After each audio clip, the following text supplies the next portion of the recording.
Напси менен шайтанга каршы туруу.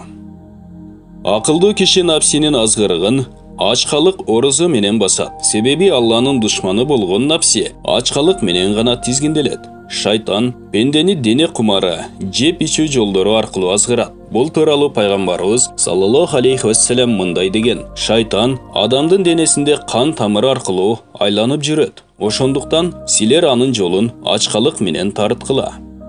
Көпкө чейин ачка суусап жүргөн кишилер кыямат күнү Аллага жакын болушат. Адам баласын жоготууга учураткан эң чоң коркунуч тойгонун билбеген курсагы.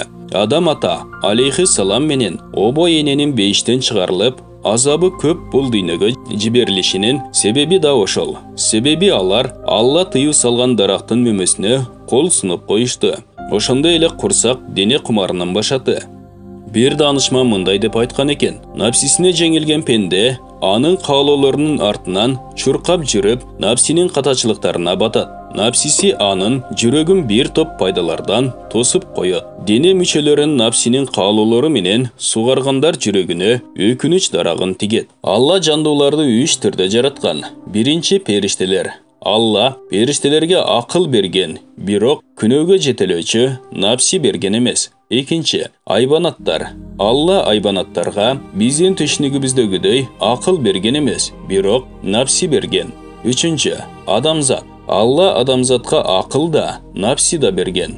Кимдин дене кумары акылына үстөмдүк кылса, ал айбандан төмөн абалга түшөт. Кимдин акылы напсисине үстөмдүк кылса, ал периштелерден да жогору деңгээлге жетет.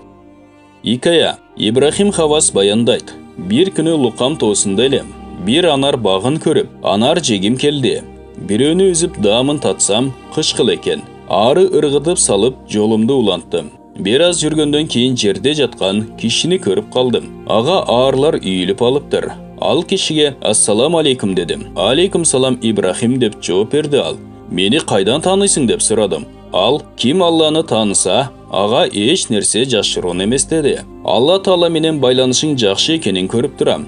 Аарлардан куткарыш үчүн андан суранбайсыңбы?» десем, ал мага: «Мен да сенин Алла менен жакшы байланышта экениңди көрүп турам. Эми анар каалоосунан куткарууну суранбайсыңбы?» Пенденин анарга, тамакка эт бетинен түшө калышынын жазасы акыретте берилет. Ал эми аарынын чакканы бул дүйнөдө эле кыска мөөнөттө айыгат. Ал эми көп тамактануунун натыйжасындагы дене кумары жүрөктү жарылайт деген жоопту кайтарды. Бул жоопту уккандан кийин ал кишини таштап жолумду уладым. Кумардануу падышаны кул кылат, сабырдуулук кулду падыша кылат. Юсуп пайгамбар алейхи салам сабырдуулугу менен Мисирдин падышасы болду. Зулайха падышанын жубайы эле дене кумарына азгырылганы үчүн кордолуп, бечара абалга түштү. Себеби Зулайха Юсупту сүйүп калганы үчүн сабыр кыла албады.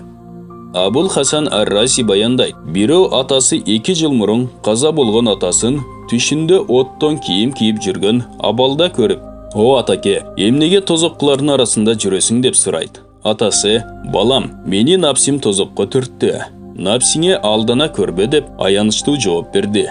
Бул баян жүрөктөрдүн ачкычы аталыштагы китептен алып баяндалды. Урматтуу мусулман бир туугандар, биздин Икра медиа каналыбызга катталыңыздар.